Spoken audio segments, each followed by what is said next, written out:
అనసూయ మాట్లాడుతున్న ప్రతి ఒక్క వీడియో కూడా వివాదాస్పదంగా మారిందని చెప్పొచ్చు. మళ్ళీ నిన్న ఇంకొక తాజా వీడియో అయితే తను రిలీజ్ చేయడం జరిగింది.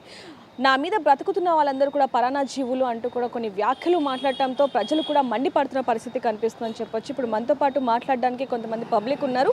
వాళ్ళతో ఒకసారి మాట్లాడి తెలుసుకుందాం వాళ్ళు ఏమంటున్నారు ఏంటి అనేది. నమస్తే అమ్మ. ఇప్పుడు అనసూయ మాట్లాడుతున్న మాటలు మనం చూస్తున్నాం. పరానా జీవి అంటుంది, నా మీద పడి ఏడుస్తున్నారు అంటుంది. వీటికి సంబంధించి ఏం చెప్తారు మీరు? మేడం శివాజీ గారు అందరి గురించి అందరిని ఉద్దేశించి మాట్లాడాడు, హీరోయిన్లు అందరినీ ఉద్దేశించి మాట్లాడాడు.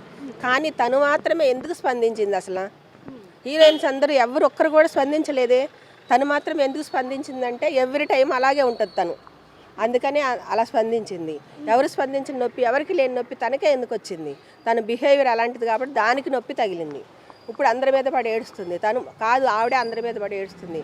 ఆవిడని బట్టి అందరూ పేరు పోగొట్టుకుంటున్నారు. ఆవిడే మారాలి తప్ప శివాజీ చెప్పిన దాంట్లో ఏ తప్పు లేదు. ఆయన అంతా మంచిగా చెప్పాడు. ఆయన చెప్పిన దాన్ని సారీ చెప్పించారు, కానీ అసలు సారీ చెప్పాల్సిన అవసరం కూడా లేదు. అంత మంచిగా చెప్పాడు ఆయన. ఇప్పుడు ఆయన చెప్పింది విని చాలామంది యాంకర్లు మారారు. ఇప్పుడు డ్రెస్సింగ్ సెన్స్ మార్చుకున్నారు. దీని ఒక్కటే పీక్కుంటుంది. ఎందుకో ఎవ్రీ టైం అలాగే ఉంటుంది కాబట్టి, ఎవ్రీ టైం అలాగే ఉంటుంది. అందుకే దానికి ఒక్కదానికి నొప్పి తగిలింది, దానికి ఒక్కదానికే నీకు బాధ కలిగింది.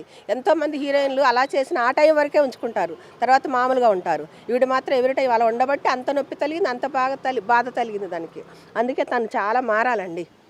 మరి వాళ్ళ పిల్లలు ఎదురు క్వశ్చన్ వేసే వరకు మారదేమో. తన పిల్లలు స్పందించి వాళ్ళ పిల్లలు క్వశ్చన్ అడిగితే అప్పుడు మారదు.